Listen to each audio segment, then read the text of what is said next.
देख रहे हैं पार्थशर समाचार सत्य परमो धर्म। छत्रपति राजे शिवाजी महाराज मेमोरियल बोर्ड की ओर से चंद्रपुर नगर निगम की महापौर राखी ताई कांचरलवार को निवेदन दिया गया था। 23 मार्च 2021 को शाम 4 बजे शिव स्मारक के लिए जटपुरा गेट के पास मनपा के कांजी कॉम्प्लेक्स की आगे वाली जगह निश्चित की गई। इस स्थान के आरक्षण की मांग का एक पत्र कल मंगलवार दिनांक 23 मार्च को दिया गया था। इस समय स्मारक मंडल के कई कार्यकर्ता उपस्थित थे।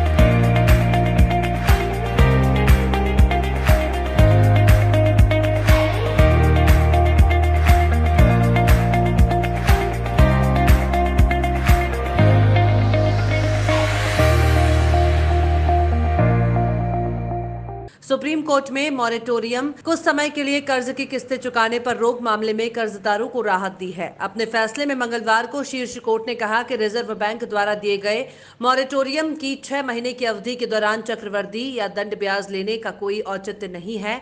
ये दंड जानबूझकर कर्ज न चुकाने वालों पर लगाया जाता है, लिहाजा ये बैंक द्वारा वसूला गया है तो उसे कर्जदार के खाते में वापस क्रेडिट या एडजस्ट करना होगा। सुप्रीम कोर्ट ने हालांकि बैंकों को भी कुछ राहत दी। अदालत ने कहा कि ब्याज में पूरी तरह छूट संभव नहीं है क्योंकि इसका सीधा असर जमाकर्ताओं पर पड़ेगा। इसके साथ ही अदालत ने लोन मॉरेटोरियम की अवधि भी बढ़ाने से मना कर दिया। पिछले साल कोरोना महामारी के कारण पूरे देश में लॉकडाउन के कारण कारोबार ठप था। बड़े पैमाने पर लोगों की नौकरियां भी गई थी। इसी के चलते रिजर्व बैंक ने कर्ज की किस्तें चुकाने पर 6 महीने का मॉरेटोरियम दिया था। पहले 1 मार्च से 31 मई और बाद में इसे बढ़ाकर 31 अगस्त तक छूट दी थी। जस्टिस अशोक भूषण की बेंच ने मॉरेटोरियम की अवधि 31 अगस्त से आगे बढ़ाने से इनकार करते हुए कहा कि ये नीतिगत निर्णय है। इसमें जब तक कोई दुर्भावना या मनमाना रवैया ना हो तो हम इसकी न्यायिक समीक्षा नहीं कर सकते।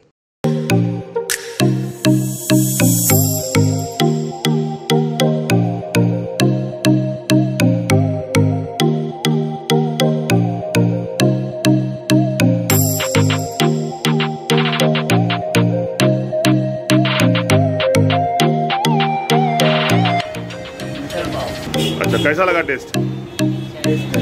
बढ़िया टेस्ट है और अच्छा है। आप देख रहे हैं पार्थशर समाचार सत्य परमो धर्म। दिल्ली आईआईटी में लंबे समय तक गणित के प्राध्यापक रहे डॉक्टर राजेंद्र कुमार शर्मा अब गढ़चिरौली के गोंडवाना विश्वविद्यालय के कुलपति होंगे। मंगलवार को राज्यपाल और कुलाधिपति भगत सिंह कोश्यारी ने शर्मा की नियुक्ति की घोषणा की। बीते 7 सितंबर से गोंडवाना विश्वविद्यालय के कुलगुरु डॉक्टर नामदेव कल्याणकर का कार्यकाल खत्म होने के बाद से ये पद रिक्त था। शर्मा ने मेरठ विश्वविद्यालय स्नातकोत्तर शिक्षा के बाद आईआईटी दिल्ली से पीएचडी प्राप्त की। इसके बाद उन्होंने आईआईटी खड़गपुर में अध्यापन की शुरुआत की। वे साल 2002 से दिल्ली आईआईटी में प्राध्यापक के रूप में काम कर रहे हैं। उनकी 1 जनवरी 2019 से स्विट्जरलैंड के कंसेंसस ब्लॉकचेन अनुसंधान के अध्यासन पर नियुक्ति हुई थी। शर्मा को 32 साल का अध्यापन का अनुभव है। उनके मार्गदर्शन में 32 विद्यार्थियों ने पीएचडी की है।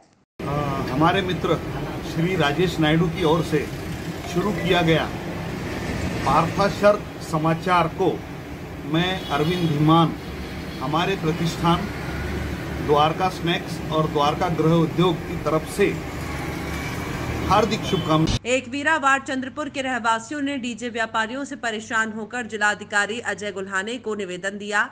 उनका कहना है कि एकवीरा वार्ड के लिबर्टी इलेक्ट्रॉनिक्स और सुपर इलेक्ट्रॉनिक्स के डीजे लाउडस्पीकर व्यापारी द्वारा उन्हें परेशानी हो रही है क्योंकि गिरीश गुप्ता और किशोर भामकर ये दोनों इलेक्ट्रॉनिक उपकरण और डीजे का व्यापार करते हैं। इनके पास डीजे में लगने वाली मशीन, बड़े बड़े साउंड बॉक्स का व्यापार है। इस वजह से दिन में कई बार जोरों से डीजे बजाकर ध्वनि प्रदूषण बढ़ाने का काम करते हैं। इससे पास में रहने वाले लोगों को काफी तकलीफ होती है। ऐसा कई सालों से चलता आ रहा है और कई बार 10 बजने के बाद भी डीजे बजाकर लोगों को परेशान करते हैं। आसपास के कई घरों में बीमार व्यक्ति, हार्ट पेशेंट और वयोवृद्ध भी रहते हैं। घर में शिक्षा ले रहे विद्यार्थी भी हैं। दुकान के पास में ही एक घर में ट्यूशन क्लासेस भी चलती हैं। इसके बावजूद आने जाने वाले लोग, गर्भवती महिला, सभी को डीजे से काफी परेशानी होती है। इस आवाज से कई लोगों के आरोग्य पर परिणाम हुआ। फुल वॉल्यूम में डीजे बजाने से कई घरों में दीवारों को क्रैक पड़े और घर में की गई पीओपी भी गिर गई है। इस पर विचार कर वार्ड के लोग उन दोनों व्यापारियों के पास बात करने गए। उस समय उन्होंने रहवासियों से काफी बुरा बर्ताव कर दुकान से बाहर निकाल दिया। इसलिए वार्ड के निवासियों ने जिलाधिकारी को निवेदन देकर जल्दी इस परेशानी का हल निकालने की मांग की है। इस समय वार्ड के नितिन झाड़े, विकास अरुंधति लोढ़े, शांता बंसोड, चेतना बोस और वार्ड के बाकी रहवासी आदि उपस्थित थे।